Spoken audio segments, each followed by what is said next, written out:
So happy Holi. આજે હોળીનો એક પવિત્ર તહેવાર છે જે પાપ પર પુણ્યની જીત તથા પ્રેમ અને સદભાવનાનો તહેવાર છે. તો વિજય, આજના તહેવાર પર આપણી જનરેશનને તમે શું મેસેજ આપવા માંગશો? એક તો આજના દિવસે આપણે બધાને હેપી હોલી. હમ. આજે એક અહંકારનો નાશ, હમ. સત્યનું જીત, ધીરજ અને શ્રદ્ધા રાખવી જોઈએ, અને જે સૌથી છેલ્લી એટલે કે સ્વાર્થી અને કપટ લોકોનો નાશ. બહુ સરસ વાત કરી. તો હવે આ વાતોને આપણે આગળ વધારીએ અને સૌથી પ્રથમ જે આપણો જે પોઈન્ટ છે કે અહંકારનો નાશ, તો એના ઉપર તમારા શું વિચારો છે? આપણે બધા જાણીએ છીએ કે પહેલાદના પિતા હિરણ્ય કશ્યપ, કે જે વિષ્ણુના વિરોધી હતા અને પોતે જ માનતા હતા હું પોતે ભગવાન છું. એ એમનો અહંકાર હતો. જે અહંકારનો નાશ પહેલાદ થકી વિષ્ણુ ભગવાને નરસિંહ અવતારને નાશ કર્યો.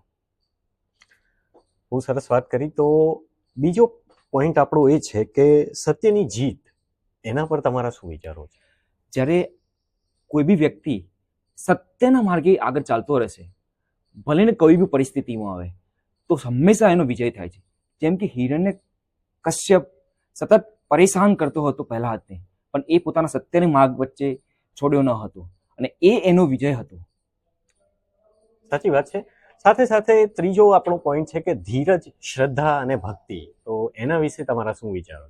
આપણે વિષ્ણુ ભગવાનની શ્રદ્ધા પ્રહલાદમાં હતી, કે જે સતતના સતત વિષ્ણુનું સ્મરણ કરતો રહેતો હતો, અને એ સ્મરણ અને એની શ્રદ્ધા અને એ ધીરજના સાથે એ કન્ટિન્યુઅસલી આગળ વધતો ગયો.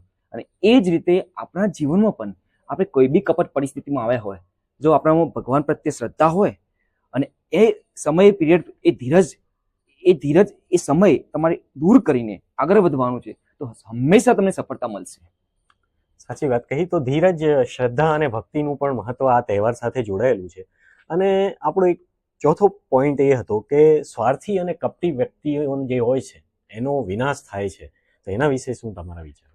આમાં બે પાત્ર બહુ મહત્વના હતા. એક તો હોલિકા અને બીજો હિરણ્ય કશ્યપ.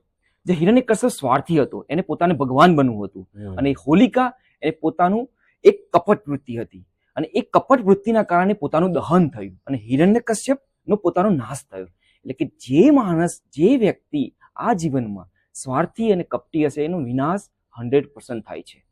બહુ સરસ વાત કરી. તો આ જે હોળીનો તહેવાર છે એ આપણને આ ચાર અલગ અલગ પોઈન્ટ સમજાવી જાય છે કે અહંકારનો હંમેશા નાશ થતો હોય છે, શ્રદ્ધા અને ભક્તિથી જીવન જીવવું જોઈએ, સત્યની જીત થાય છે, અને સ્વાર્થી અને કપટી વ્યક્તિઓનો પણ હંમેશા વિનાશ થતો હોય છે.